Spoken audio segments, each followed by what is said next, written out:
ለሰው ቢያወራ እከሌ እንደዚህ ትላለች ይላል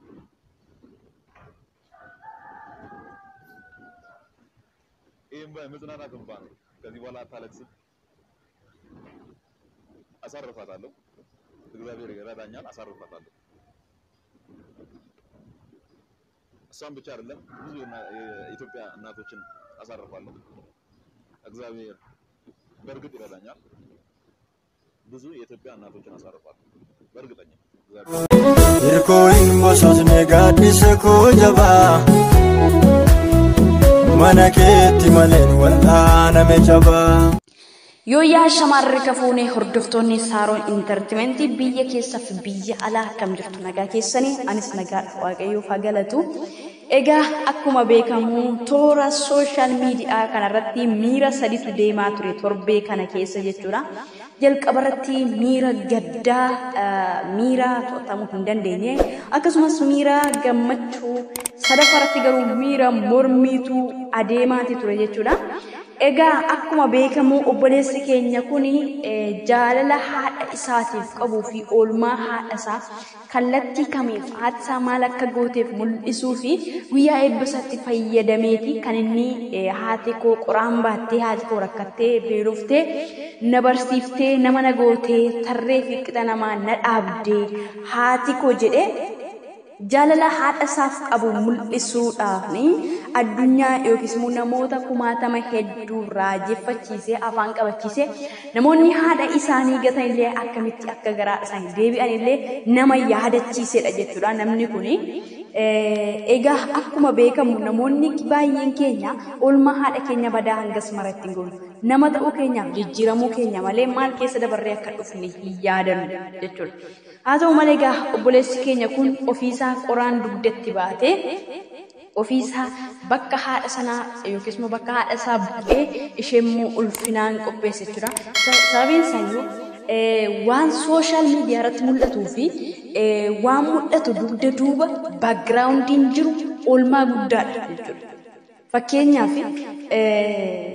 viidiyoo tokko hojjetamee as ba'uusaa argina sirbas ta'uu faarfannaas ta'uu diraamaas ta'uu backgroundii fi dugda duuba editoroonni akkasumas immoo daayirekteeronni isaan oolmaa guddaa kan wanta hojjetame nutti ba'eerraa aarsaa kan kaffalan yookiis immoo kan miidhagsan jechuudha akkuma kanas immoo guyyaa eebbasaa kana kan miidhagsite dursitee baqxee rakkattee dhiphattee haadha isaati innis immoo kanaafiyyuu siif mala malee anaaf hin malu jechuudhaan guyyaa haadha isaa ibsatee jira jechuudha haa ta'u malee waa tokko immoo isinitti nan hima yookiis waa tokko dubbachuun barbaada miirota sadiidha miira gaddaa miira gammachuu miira mormii isin jedheera akkuma jalqabarratti jedhe miirri jalqaba namoonni hedduun kan gaddanii hanga waan danda'anii gargaaraa turan jechuudha namni kun na gargaaraa jedhee asiin baane jalqaba haati koo akkas gootee na barsiifteedha hadaraa keessan haadha kootu rakkattee na barsiifte haadha koo gargaaraan jedhu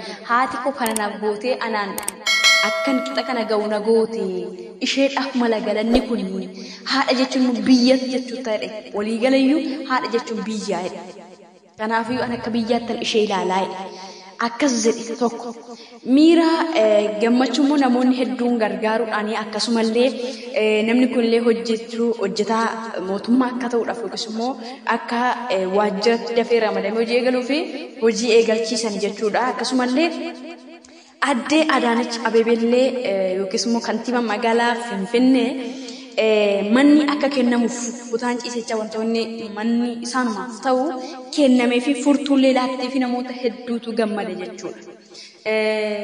Gaafa nama badhaasuu badaa nama dhamaasuu Oromoo yeroo ammaa jechuudha. Miira akkasiitiin jechuudha namoonni hedduu wal harkaa fuudhanii ibsataa turan jechuudha.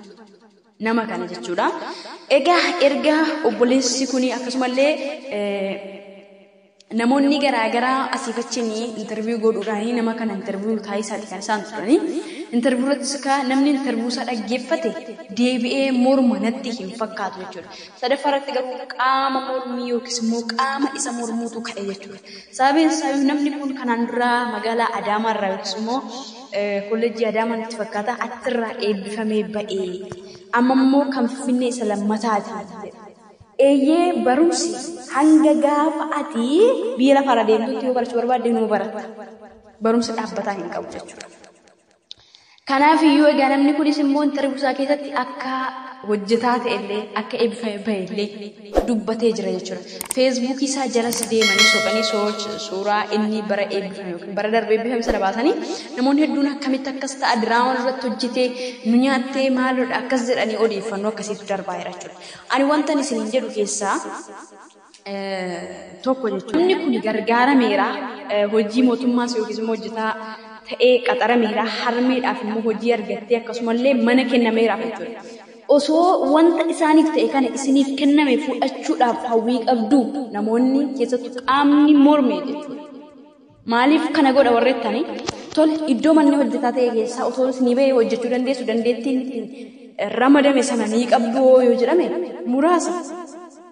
Ofuma iyyuun keenya gatii tokkollee hin qabu jechuudha. Kan biraan anaa wanti na gammachiisu mucaan maal isa hojjetu wanti kana isa hojjetu sana isa hojjetu. Wanti anaan na gammachiise garuu harmeen gargaaramuun hedduu na boonsa hedduu na gammachiise. Sababiin isaa maaliif yoo jette haati qoraan baattee aduu dhugdee rooba dhugdee arrabsamtee maqaa meeqa baattee ilma ishee barsiifte. Anaan na barsiifte. Eenyu haati jechuudha akka haadha kootti waa ilaaluuf jechuudha. Kanaafiyyuu namni rakkate yoo gargaarame maal rakkoo qaba? Mana yoo fudhate maal rakkoo qaba? Hojii mindaa guddaatti yoo qaxarame maal rakkoo qaba? Atoo hanga keetti anu hanga kootti dafqee nyaadheen bula. Isheen qoraanee gogaa baattee dugdatti baattee olii gadi deemtee arrabsamaa irraa bitamaa itti tufamaa jiraatti maal taaree guyyaa tokko ol galtee mana nagaa keessa yoo bulte alga gaariirra yoo bulte biyya lafarraan jiraachaa nafoota jiraachaa nafoota. Kanaafuu yeroo baay'ee jechuudha namni keenya sii kennee keessi balaqqamsiisa. Anaafati ofumaa wacna malee jarri hojii isaaniitti fufaniiru. Maaliif namni ofumaan laattee fakkaatee sii balaqqamuu hin danda'an jechuudha. Kanaafuu amma Adaanech Abeebeedhaan manni akka deemu barbaaddaa reeti. Gargaarsa isheedhaaf kenname rassaa barbaadda eenyu akka kenneef immoo beektaa namoonni keessatti qaamni mormitan jechuudha. Innaan akka kiyyatti harmeen kun gargaaramuun ishee hedduu na boonsa hedduus natti toleera. Sababii inni natti toleef immoo baqxee akkanatti ilmi ishee immoo akkatti ishee boonsuusa akka nama haadha koo mul'iseetti akkasumas immoo haadha jechuun immoo biyya akkuma mucaan jedhe jechuudha. Kanaafiyyuu namoonni shakkii garaagaraa akkasumas komii garaagaraatti uumtanii mee xiqqishu itti taa'aa yaada. Diraamaa yoo hojjetu kaa diraamaa yoo barbaadan gosa barbaadan hojjedhaa isinis immoo argadhaa kallattii ittiin argama yoo ta'e jechuudha. Tole kanaafiyyuu ani akka kiyyatti yookiin yaada kootti osoo irratti ka'uu dhiifnee osoo irratti bubbuu dhiisnee jireenya mataa keenyaa adeemsifachuu eegallee baay'ee barbaachisaadha fudhatamaadhallee jechuudha.